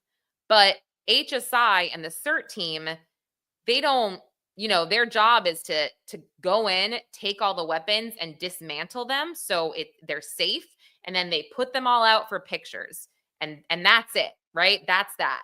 So then the photos were taken that way. So the guns, they looked incredibly menacing, like I said, and I have no idea why security would need that many guns. Sure. However, they were locked in the security room in a safe. So, yeah. And the defense, I think that the defense really highlighted that with the jury and, would kind of ask the HSI agent questions, look at the jury being like, well, there was, how many rooms in this house? Yeah, it was a sprawling mansion. There was children's rooms. There was this and that. Were there guns, in the nightstand, spread in the kitchen, wherever? Nope. Just the security room? Yeah, like to my knowledge. So yeah. And then that's illegal. So yeah, the serial numbers scratched out is generally so.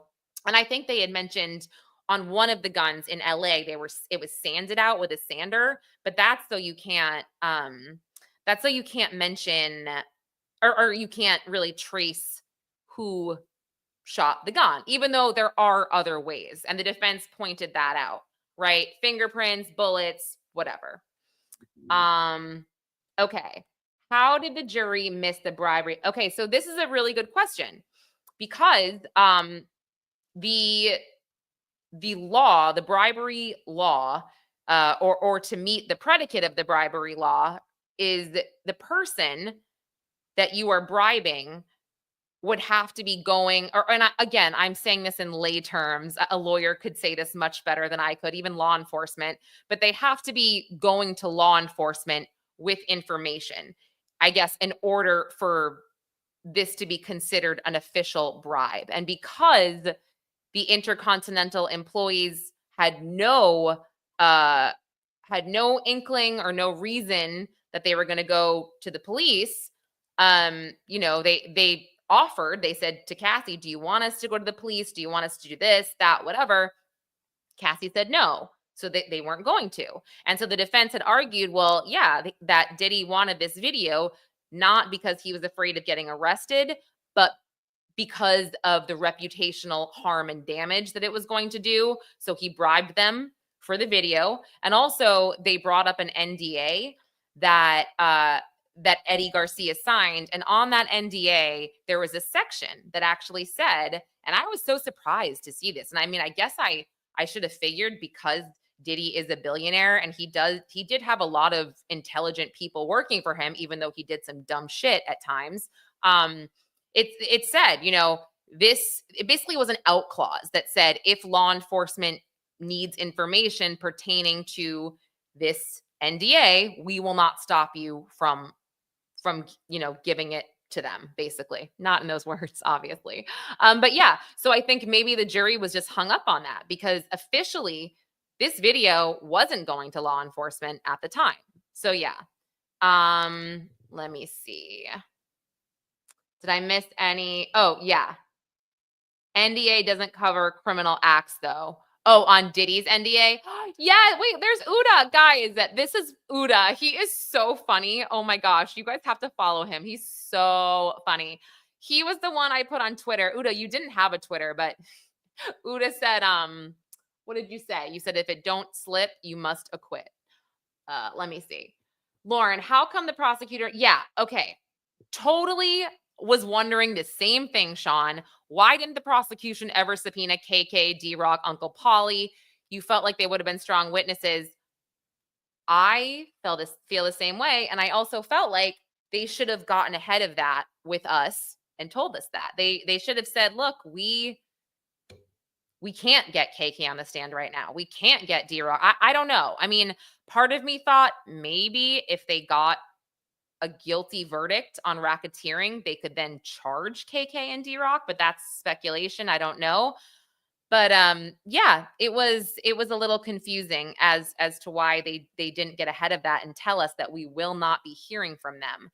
Because I thought in my head, okay, we're waiting for all these really strong witnesses as they lay the baby oil foundation, et cetera. And I'm just not getting that. And when they didn't tell us that we weren't going to hear from KK and D-Rock, I was really surprised.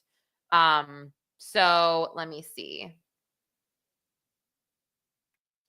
Well, Joe Giacalone was just discussing this as double jeopardy. So, but what you're saying is a second RICO could be charged under different predicate acts. It was done against John Gotti. Yeah, I mean, I don't actually know the answer to that, because I would think that it would be no racketeering as a whole, because you were just charged with that. But I wonder if he could be charged with some of those acts just under state charges, not federal. Who knows? The argument is BS. He would have been charged if the video got out. Yeah, no, totally. He definitely would have been charged. I think their whole thing was that they had Cassie on a FaceTime saying she didn't want the video to get out and she didn't want to press any charges. So that was like what they really used. And Eddie Garcia testified to that. And Cassie testified to it as well. Yeah, right? KK getting her own damn charges. That's what I was thinking too. Most people forget the part of him retrieving his property. Oh, you're okay. I think what you're saying is during the video, he got his cell phone from her because she took his cell phone. Is that what you're saying? I think that's what, yeah, I think. And thank you so much, Carrie. Thank you.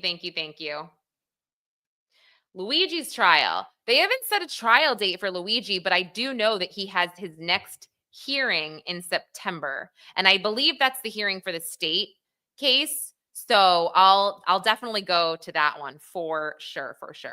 Oh, I wanted to add something else. Well, hold on. I'll wait for. Yeah, and I'll head down to the Eastern District for Mike Jeffries. Again, that won't be till August. So or they'll have some kind of update in August, because that's when his little 4-month thing will be over, where he's getting psychoanalyzed. Did I miss anything? Oh yeah, I did hear something the other day when I was talking about the crypto case or whatever.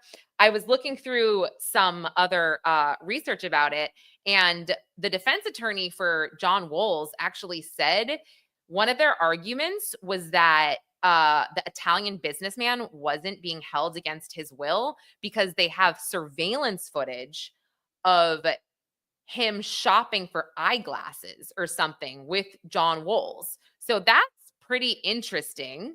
I mean, to a degree, I don't know how, like, it could have turned into something, right? Like, this Italian guy knew these guys and they're like, yeah, we're cool. And then all of a sudden it could have turned very hostile very quickly. But I thought that was really interesting. So that is why it's so important to keep an open mind with all of these cases, right? That is why it's so important to go into a trial. I think, obviously you have your thoughts with, what you're learning during the pretrial, during all these motions, whatever. Go into it with your thoughts. Absolutely. But be open-minded, because I will tell you what, I went into the Diddy trial, and the way I was covering things before, it was not from an unbiased perspective. I was like, this man is going to jail for life. And I've said this. I said it. I'm in there. I'm waiting for the minors. I'm waiting for the drugs and the baby oil. And it's not like I sit here and think he's a good dude or anything, nothing like that.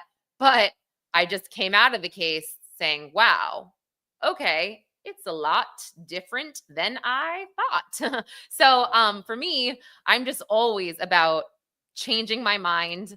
I am wrong all the time. And I always will tell you guys when I am wrong, because it's like, and again, I think Joe Giacalone, he said it best here, right? And I feel like I'm going to steal that. It's like, I'm not taking sides when it comes to certain things. I'm following due process, the Constitution, and following sort of the evidence here as it points to the indictment, if that makes sense, So thank you. Thank you so much. Thank you. And I feel like, yeah, it's not like Dizzy, it's not necessarily like my change of view per se. Like I'm not sitting here like, oh, I thought Diddy was a monster. Now he's an angel. Definitely not like that. Not like that at all. However, again, I had said this about the civil suits too. I'm taking a breather before I take everything as fact here, right? Because who knows? I mean, somebody could say something about me in a civil suit, and you guys would read it and be like, oh my gosh, I didn't know she was like that. Well, I'm not like that. He just said I was. But yeah. So, okay. I am going to, oh my gosh, it's 12:30. I did a 2-hour live stream, you guys. This is so nuts. Oh my goodness. And I have to edit that interview with the medium, John Edwards, who, again, I hope you guys will listen. He worked with an FBI agent secretly on murder cases for 25 years, and now the book is coming out. So I really hope you guys listen to that when I release that podcast. You can listen to all my podcasts, by the way, on audio as well under the Outlier. It's on every single outlet, Spotify, iHeart, Apple, whatever. And then obviously you can listen here as well. But I'll be putting that out probably later today. Oh, Daisha, you're so nice. Thank you so much. You guys are the best. Thank you. And Dizzy, thank you for your help in grabbing Joe. And let me just see one more thing. If Nima wrote me back at all about that one question I asked him about the statute, and then I'll sign off. Yeah. Did he? No, he did not. He did not. Okay. All right. Well, guys, thank you so much for listening. And for hold on, what is this? I'm only a couple minutes in. I find it really sad that you seem to be supporting Diddy and are okay, Susan, since you're only a couple minutes in, I would implore you to not comment if you're only a couple minutes in and you're trying to make me look bad. That's just not that's not what's going on here at all. So I will refrain from maybe not saying something that would come across very kind, I guess. Yeah, there's not. Thank you. Yeah, you got to just, before you comment, you got to just check out the coverage, check out what's going on. I will say this, we're talking about due process and the law. That's what we're talking about. So thank you so much for joining briefly, but just please be educated. Thank you so much. I know I keep saying that I need to get a, and I don't mind. The thing is, I actually don't mind. I don't mind disagreements and people that don't like what I said. Like, do you know what I'm saying? Like, I don't mind that actually at all. Like, I love disagreements, cordial ones. And I think many people know that about me. I don't think it's super fun to have a conversation when everybody agrees. However, what I don't like and what I will call out is this, because you're twisting words. I don't like that. That's what I don't like. But disagreements, totally. We should disagree all day, but we can't twist words and we can't like gaslight people. And that's also what I guess what happens when you do a 2-hour stream. Somebody comes in, or even somebody could clip what you say and make it sound like you are supporting somebody when nope, all I'm saying is I expected to see different elements of a case, of a trial, and I did not see those. But anyway, don't twist my words, but you can totally disagree with them. And I usually pin some of the disagreements if I see them. So, yeah. Hey, Charlie. I'm so glad you're here. No, and I think Susan was being kind enough in her comments. Like she wasn't calling me any names or anything. So don't come for Susan. That was my fault for maybe being, too aggressive. But I think that just as a woman, it's so hard when you do state your opinions on things because you do get dragged, God, with whatever side you're on. You're not sensitive enough, or you only believe females because they're female. So it's like that whole sort of like trying to get the middle ground, which is why I just hope that people are they're mature enough and responsible enough to maybe look at the entire scope of what I say and not just pull out a sentence here and there. But yeah, so thank you. Yeah. Thank you. I really try to be fair and I try to be honest because, like I said, it's not that fun if everybody agrees. And yes, I was in the courtroom. Yes, nothing bigger than the chat. I love it, Charlie. I love how I'm going to start saying this. So, okay. So I do need to get to editing so I can pick up my kids from camp on time. And again, thank you all. And MJ, sorry, I'm going to say this. MJ, I know that you cannot stand Diddy. And this is what I'm talking about. This is the difference. The case was weak, sadly overcharged. This is a woman who does not like him, thinks he does bad things. Sorry to blast you, MJ, but I'm just trying to prove my point here. There can be two sides. You can say something constitutionally and you can say something, like from emotion. It's just they're two separate things. So anyway, MJ, thank you for letting me use that. All right. And Carrie, thank you. Dizzy, thank you. Simi, thank you. Guys, you're all amazing. I really appreciate you. And I probably won't do another live stream till next week, but keep your eyes open. I will have some videos and some podcasts that I will be uploading to YouTube. And yeah, I thank you all. All right, guys, have a good rest of your Thursday. Bye.